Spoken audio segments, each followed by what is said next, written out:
Hi everyone and welcome to another Basics of Stellaris video where we're going to talk about research.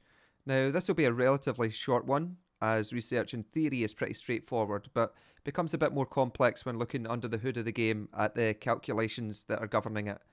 First things first, let's load up our old save that we used previously for factions.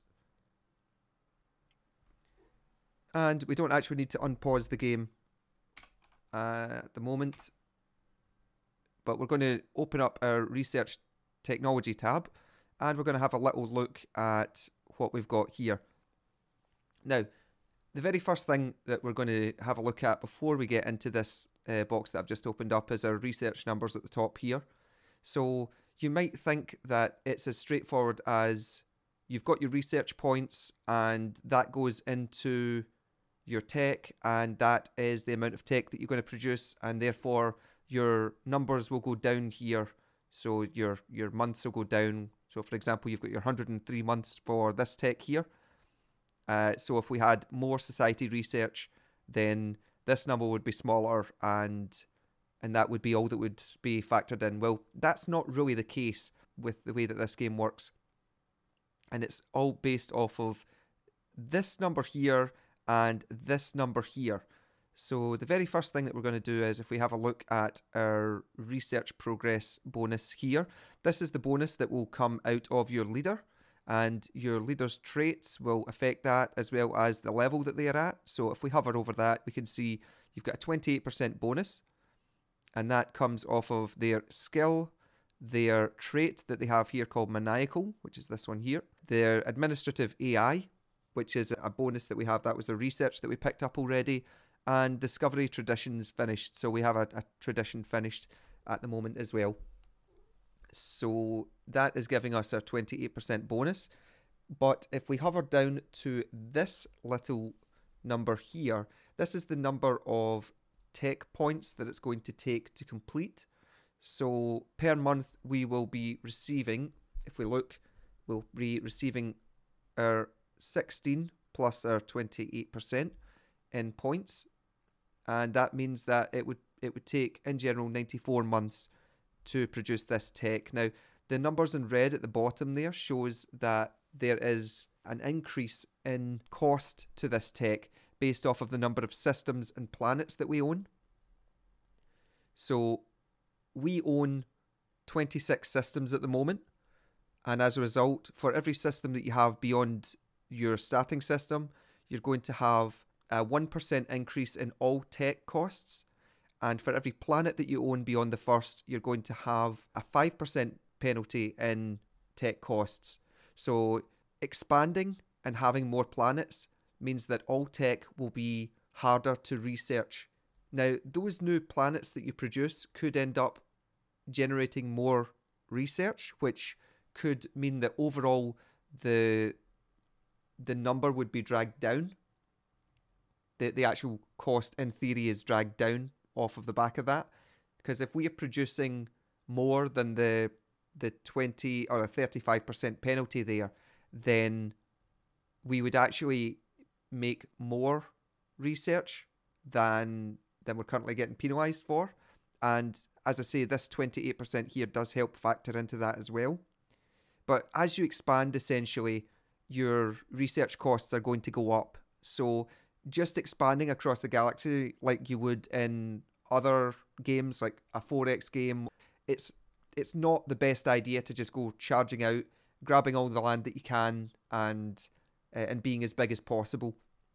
Because from a research perspective, if you're not taking those worlds and then adding research stations in here to try and boost up this number, then you are going to actually fall behind in tech, even though you have more space. And in theory, with if we zoom in a little bit, even with the space that we have here in our research that we could get from each of the systems, we might still end up falling behind in tech.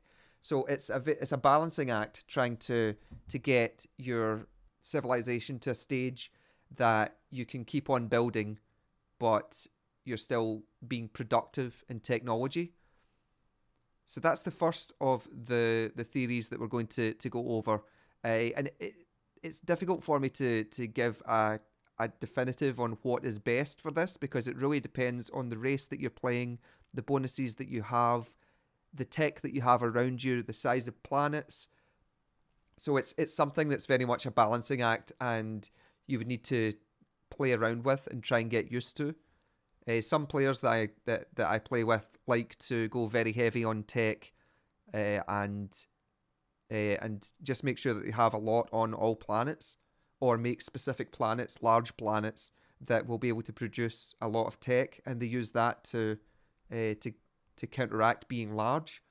Others like to play with very low numbers of systems and low numbers of planets, and just build up tech that way. So it is personal preference, and it is trial and error really on your part to see the way that you would like to play the most.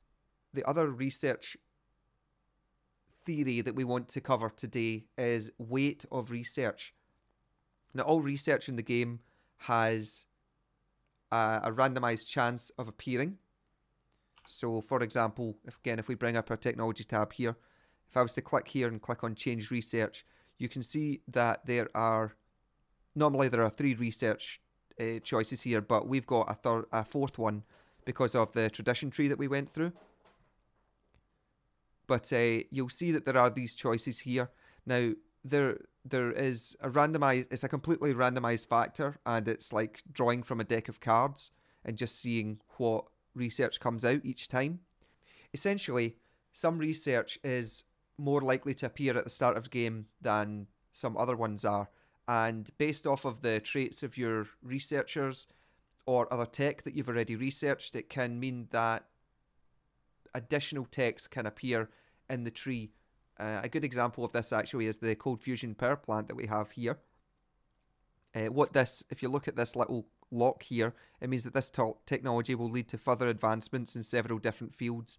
So this is sort of a gateway where if you were to unlock this tech, then it would mean that the next reactor would be likely to appear on the list. So you can't have the higher up reactor until you've had the one before it, unless you manage to find some debris from an encounter.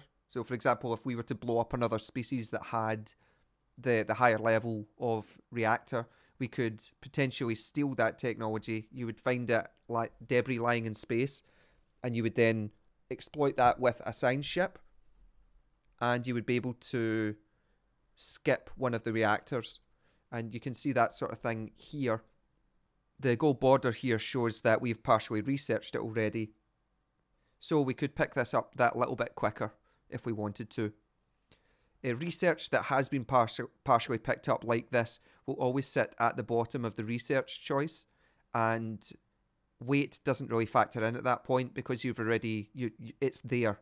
You've started to salvage it, you know a little bit about the tech, and you'll be able to continue your research on from there.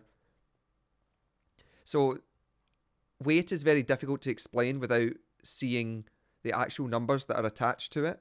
So what I'm going to do for this video is I'm going to link below in the comments from the Stellaris Wikipedia, which talks about tech and is really, really valuable to learning and understanding the equations that help govern it. And I'm also going to provide a link to a tech tree which has weights attached to it. Now, it might be a little bit out of date. It's the most up-to-date one that I could find. It was from 2.1, I believe. There are a couple of techs that are missing from it, but I think it will be valuable for people to look at it and understand what leads to what on the tech tree, and even just having that idea will mean that you can plan out what you're looking to research much quicker. So I know this has been a very theory-based video because it's difficult to go over the ins and outs of the tech without being able to see the tech tree. So take some time, have a look at the tree, have a look at the equations. Even if you don't necessarily need to know the equations, it's certainly not something that I know back to front.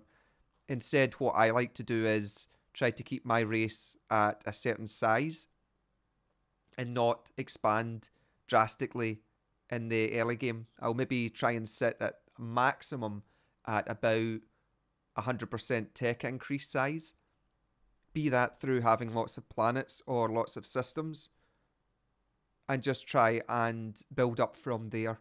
And then once you've found the tech that you really want, battleships for example, where you might want to have a lot of fleet power, then that would be the time that you could start to expand out more, capture some planets, take over more space, and be ready to take on other empires later on in the game. I hope this video has been useful for you in learning about tech. And I understand that it's not the most exciting thing to look at, but it is a very important part of the game. Between tech and Unity, I think it's the most important parts. But also being able to time your expansion is also important. So we'll maybe do a video at another point going over that. But for now, leave a like if you enjoyed the video. If you didn't like it, leave a dislike, and please write in the comments why you didn't like it. If you would like to watch the multiplayer games that we're playing regularly at the moment, then on a Monday 7:30 PM GMT +1 and a Saturday at 7:30 PM GMT +1, we are playing the multiplayer games, and we just continue each of them until they finish and then look at starting a new one. For this game that we had currently, it's been 12 players I think that we started with, so it would be very good for people to pop along. If you're looking to learn, that's a good place that you could look at what we're doing. If you're experienced, maybe you can pop along, join in the conversation. And you can also join in on the Discord server and join in on any conversations that you fancy there. I'll add a link to that down below as well. Until next time, take care for now. Bye bye.